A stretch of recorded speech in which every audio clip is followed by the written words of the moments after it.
because you already have a plan for those that you put aside, like they're not really moving, or there's not really any benefit, or it's the shopper who's just looking for the lowest price. There's no loyalty there. They didn't want to talk to you. They're very short answers, right? And so the plan is when after the phone conversation, or when it gets to the end, task them. And so create like an email template and say, what I'm going to do is I'm going to send you an email over a couple items that I'd like you to collect. When you collect those items, give me a call back, because I want to give you exact, precise information and make sure it's worth your time. Now I've given me a way out to end that phone call so I could free up. Because the problem is that when we get into a conversation, we feel that we have to complete that conversation. Make sense? And then what happens is we kind of get this internal frustration, because you're like, oh, this person's not even going to go anywhere, right? Oh my God, you don't want that going into your day.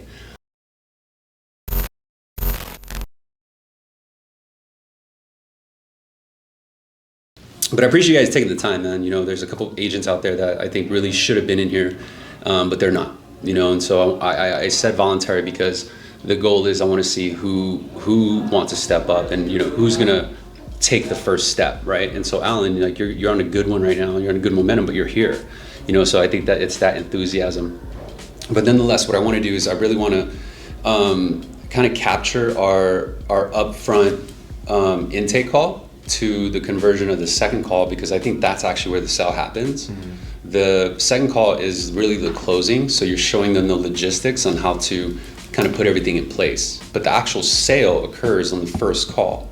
The second is really what kind of just confirms that call, that sale. Does that make sense? Yeah. So I'm gonna pick apart a message I sent over to Carlos earlier, and it was just kind of a quick message. And I mentioned to him that, when you engage with a prospect, the key thing is that we, instead of asking them what they want to do, we should be in a position where we're telling them what they should do. And there's a completely different switch when it comes to presenting that idea. Make sense? Yeah. And I hear, Carlos is right behind me. But I also hear like Heath as well, and I wish he was in here. But one of the things that you might hear him say is, "So what's got you interested?" And the reason why that can be counterproductive is because what do you think they're going to say? I just want to lower rate. Right, lower rate and lower fees. And then instinctively our response is going to be, okay, well, what rate do you have now, right? And then the problem with that, though, is, and you can speak from experience, right, Carlos? Like they only have so many different responses, and the key thing is to find out if the borrower is doing one of two things. Number one is they're creating more cash flow because they need help, so they need more money, or they're trying to pay off their loan term in X amount of years, right? So that's the person who says, I want to shorten my term. I don't have any debt. I got a lot of money sitting in the bank, and I want to do X, Y, and Z by the time I'm 65 years old. And so it's always going to be one of those two different directions. And what I've learned is, instead of asking them blatantly, if we can converse with them in a way where they actually tell us the information we need, where we can consult them to tell them what they should do, it's different than them enunciating and telling you what they want. Make sense? So even if they said, I want a lower rate, and you say, okay, great, I can give you about 3 1/4, 3 1/8, which is super low rate. But the problem is, though, is that now you've just kind of marked yourself as a number, right? You're not an actual consultant. So you're not the person with the plan, and that's how they become unglued if they see an advertisement or they get hit up by better.com. Make sense? So and how I know this is because, I'm going through the same thing. I originate deals, and my clients get hit up all the time, right? But rarely do they leave me, because I have that bond and that glue. And that bond is created through understanding how to take them from point A to point B, right? Because I know what their point B is, but I never ask them what their point B is. Does that make sense? And so by knowing what their point B is, and knowing my service, I'm sold on the vehicle and the transportation by the time I let them know how to do it. And I think that is really the secret sauce is because when I tell them how to do it, I'm so confident that sells it. It's not the enthusiasm, it's not the branding. They don't know how long I've worked with NAF. They don't know how big NAF is. But that's what you're gonna hear a lot of times is, the gates of the sale, brand yourself, distinguish yourself. And you should do that when the time is warranted. You see what I'm saying? Mm-hmm. Otherwise you're not necessarily on their wavelength. And so if I can, I'd really kind of like to hear, I know your method because it's the exact method that I have. But I also want to, kind of experience what's catching, or I guess I say, where are you getting caught up? Where after that first phone call, for whatever reason, they're not saying yes.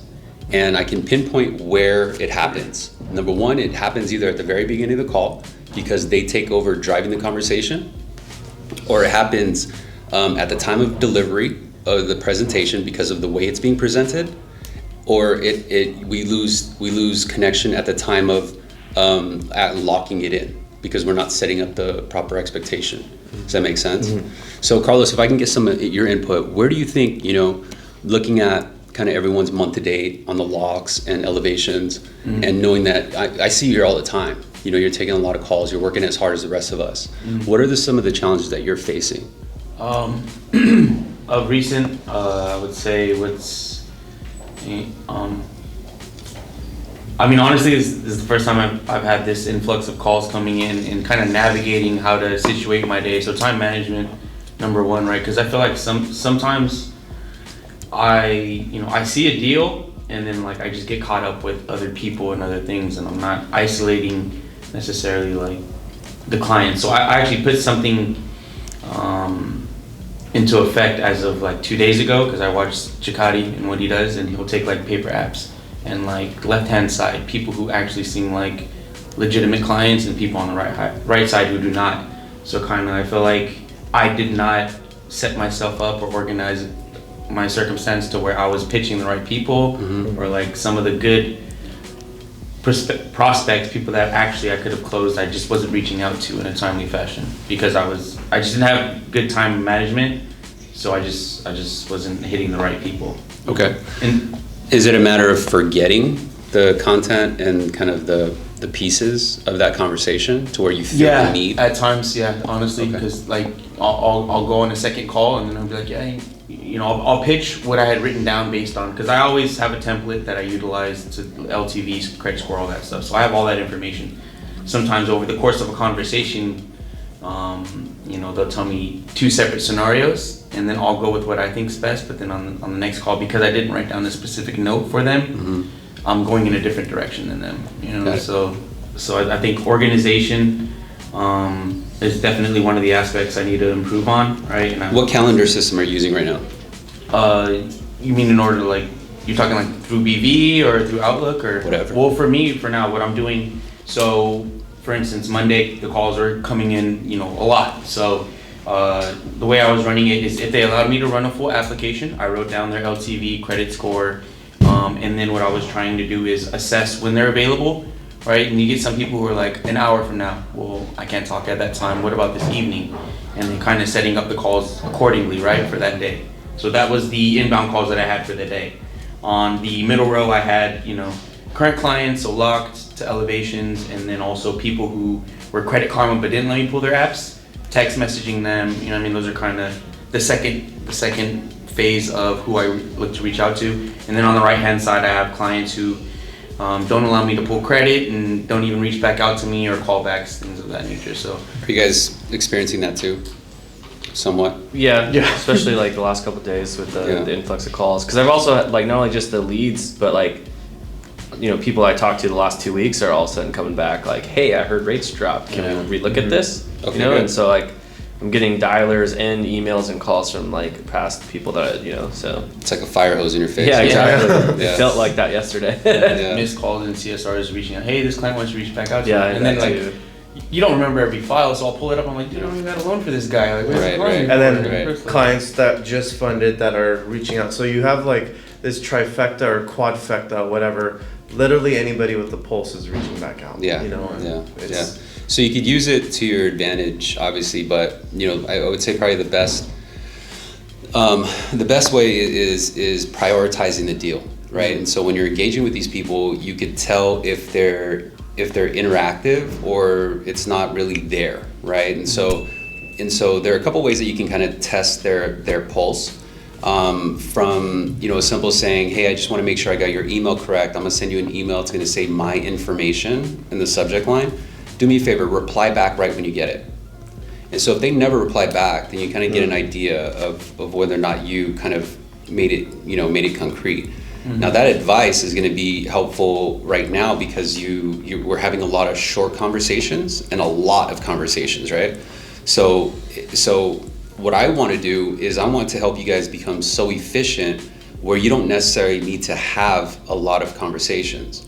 And I think a good example of people who are there are both Sakati and Monique, because if you look at their month-to-date lead intake, it's very small. Yeah. Makes sense? Mm-hmm. Yeah. But then there are a lot of agents who have a lot of intake and, you know, not even producing as much as them. Mm-hmm. I've noticed right? that. And it's because we're getting mixed messages. So we're getting messages, hey, you got to take the call. And, you know, I'm guilty of it too, you know. So I'm like, hey, get on the phone. But at the end of the day, we're here for one reason, and it's to make a sale. So you got to solidify one of those conversations. And it comes down to really prioritizing it, meaning you're not only going based on the benefit, but also the connection you'd had with the borrower. Mm-hmm. And the key thing is to practice until you can have that type of connection with anyone you talk to, regardless of what the size of benefit is. Does that make sense? Mm-hmm. Yeah. So, and why that's helpful is because when this market passes and the rates go up, those are the habits that are going to keep you relevant and paid. Because even if you're saving $25, you still got that connection where you're building a plan for them that not only handles this need, but handles the need 5 years and 10 years and 15 years from now. Does that make sense? Yeah. So you got to keep that in mind. Now, whether you do a paper app or like you do notes in BV, when I was in LO, BV always kind of erased information I would put in, right? And so that was a problem. However, one hack that I would use is I either open up my Outlook calendar, and then, you know, when you double click, you have a kind of like an email or whatever template.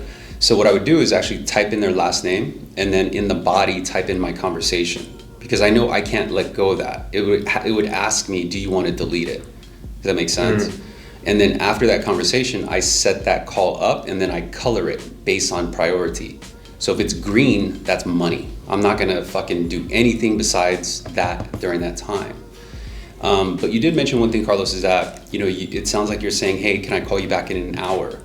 You should be basing that second call around their availability where they give you full attention. Yeah, no, I do try doing that. Okay, good. I do try doing it because I watch your videos, so okay. You know, assess who's going to be in the conversation, who's going to be making the decisions, and then so that's what I always do ask them. I'm saying that right now people are asking me to call them back in the hour, and I'm like, not to be rude, you know, I'm busy. Mm-hmm. What about the evening time? So like yesterday, for instance, I had 4 applications I took before lunch, and then I set up the conversations 30 minutes.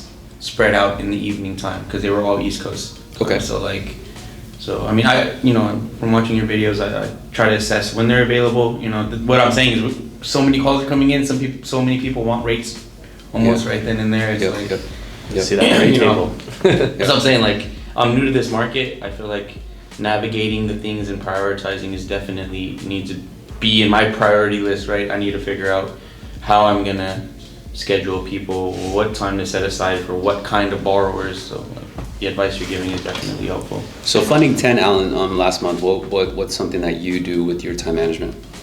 Well, actually last month was the first month that I started doing like my own call blocks myself, because I was on the junior team for January, and I started it, and then, you know, February we got on your team, and I really that's when I kind of was like, wow, like call blocks really do work, because I was, you know, you're forced to take calls, Right. And especially with the market right now, like Ray even said it like earlier, it's like it's a numbers game right now, and the more people you talk to, the more opportunity you have. Right. And that's what I noticed. Me doing even like, and I even had like a little bit in February, like maybe like 3 or 4 days where I didn't have anything, but then it picked right back up. And it's just, I had to allow myself to be unavailable more and take more calls. And like, I'm always developing to get better at the priority kind of like, who do I know can, first of all, who qualifies and who wants to move forward versus like who doesn't qualify, who is on the fence, and those on the fence people, I'm like, great, like, let me know when you're ready, or whatever, and I'll touch base them once in a while. And then the people that don't qualify, just have to rip that Band-Aid off and say, hey, sorry, you don't qualify. Yep. Yeah. So even though Ray changed the rules on the available no ACD rule, right, where you don't have to be on the dialer, going forward, try this. So I believe that it's very possible to understand what makes that person move within the first 5 minutes of talking to them. And I call it bridge questions, and the idea is that you start with a question already knowing that your intent is to ask a specific question. Mm-hmm. And that specific question is, how much do they have in their current checking and savings? Mm-hmm. Right? It's very powerful to understand that number. And so why it's important is because if you find, the people that you're talking to, if there's not really any benefit, or they're just shopping and you clearly know they're shopping, you, like what Alan said, is you can kind of quickly get off that phone call until you come in contact with someone who really needs it. Does that make sense? Mm-hmm. Because you already have a plan for those that you put aside, like they're not really moving, or there's not really any benefit, or it's the shopper who's just looking for the lowest price. There's no loyalty there. They didn't want to talk to you. They're very short answers, right? And so the plan is when after the phone conversation, or when it gets to the end, task them. And so create like an email template and say, what I'm going to do is I'm going to send you an email of a couple items that I'd like you to collect. When you collect those items, give me a call back, because I want to give you exact, precise information and make sure it's worth your time. Mm. Now I've given me a way out to end that phone call so I could free up. Because the problem is that when we get into a conversation, we feel that we have to complete that conversation. Mm-hmm. Make sense? Mm-hmm. And then what happens is we kind of get this internal frustration, because you're like, ugh, this person's not even going to go anywhere, right? Oh my God, you don't want that going into your day. Especially if you're looking at your calendar and you're seeing a bunch of emails. Now you got 30 unread emails, right? And then you see a phone call and you're like, fuck, I got to get off this phone call. So understand that you have that right. You could do that. But if it's someone where, there's the need, there's the benefit, and you're like, man, I could really change this person's life, then go ahead and take your time, because as you take your time, you have to build up that rapport, right? But understand that you can really kind of maneuver and navigate through the heavy traffic just to only spend your time where it counts. Okay. I used to have this one saying, like, if you earned the right to be on my calendar, it means that I'm there's a deal there. But if you never even hit my calendar, then I don't, like, I'm gonna task you. I'm gonna give you a simple task and we'll see how bad you want it. Right? Because at the end of the day, even if they didn't reply, I bucket them and put, shoppers or whatever. And then I would hit them up with an email that said, hey, something happened in the market and it's within your area. I have an idea and I want to run it by you. And the people that really want to make a move will respond back. Make sense? Mm-hmm. But until then, I'm only spending my time with the people that are going to make a move right now. Yeah. Right? Because you're going to come across one or two different people. One person is just seeing and kind of putting their toes in the water, whereas the other person, they're already in motion. It's either you or another company. I want that guy, right? Because it's like a trigger or demand. This person's in motion. That's way more important than me taking a new inbound call. Because all we're looking for through these inbound calls are people who are willing to move. Right. Make sense? Mm-hmm. Yeah. So you have to spend your time in front of the people that are making moves. And I think that will help you free up a lot of your time. Now, so going back into figuring out dissecting within the first 5 minutes, the best possible way that I could do it is right up after the intro, where an LO would normally say, "How can I help you?" You switch it up and say, before I begin, let me just ask a few basic questions before I complete this call, so that I can confirm if I can even benefit you. If I can, I'll show you what I can do. If not, I'll at least point you in the right direction. This is where you take over, control the conversation, and you figure out exactly what makes a move. You say, outside of the current mortgage, what other debts do you have? Let's start with revolving debt. How much total in credit cards? Just a rough estimate is fine. And usually you're gonna get an answer of like $5,000 all the way up to like 25 to 30. Make sense? So $5,000 is probably someone who knows how to manage their money, and I'm already knowing that I'm gonna have a different conversation than someone who has over 30 grand in credit card debt. May I ask, sorry to interrupt. No worries. You said monthly obligation or total debt obligation? Total debt. Total debt, that's the 5 and 25. I have 25,000 in credit cards. Correct. I have, okay. Yep. Sorry. So basically, outside of the mortgage for your home on Myford, because you already see their address, right? What other debts are you currently obligated to? Let's start off with revolving debt. What's the total amount in just credit card debt? Rough estimate's fine. And that's where you're actually identifying who you're talking to. The person who's emotionally tied to the number, because they're gonna say like, hey, I think we owe, or I don't know, maybe around. That's not the person tied to the number. Right?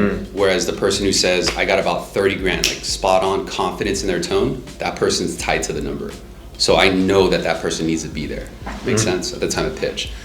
But when they give you the answer, whether it's 5 or 25, say, okay, great. So besides your mortgage payment, how much do you send just in credit card payments? Rough estimate's fine. And then this begins the bridge questions. So let's say they say, I don't know, about 300. It should immediately be followed up with, is that the minimum, or are you paying more than what is due? Why do you think that's important? Because if they're sending more, they want to pay it off faster. If they're making the minimums, then they're strapped. Yes, exactly. You see the difference, guys? Yeah. All right. And then if they say, usually they'll say that's probably a little bit above the minimum. Say, okay, great. And then outside of the credit cards and the mortgage, do you have any installment loans like equity lines of credit or like vehicles or student loans? You say, yeah, I got a couple, blah, blah, blah, blah, blah. What do you send? So I send this much. Again, is that the minimum or more than due? Right? So you're already kind of getting there, and this is within 3 minutes of the conversation. Makes sense? And say, okay, so outside of that, what we like to determine is what is called a net. So your net income is after your gross pay, but net is after all your bills are paid from your net income. And I always like to use the time of the month, right? So like saying, so for example, now that we're going into March, how much of February's net income followed you into March? Make sense? And so they're gonna say, they'll always come out with some outlandish number, like $2,000.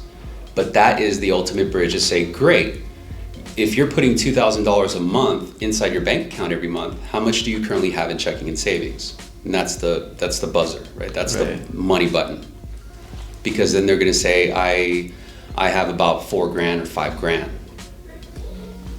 Say, I see. So based on the figures you shared with me, that's basically 1 month of mortgage payments that you have in your account, or less than 1 month of living in your account.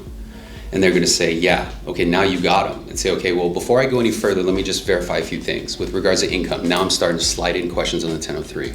But from there, I already know where to go. Make sense? I never ask them what do they wanna do. Yeah. Got it? Make sense? Yeah. Whereas if it would have been completely different, I don't have credit card debt, I pay it off every month. I don't have installments, it's just a mortgage. I've got, 15, 20, 30 grand in the bank. Say, okay, great, now I'm switching it up and instead saying, well, let's see how fast we can pay off this mortgage.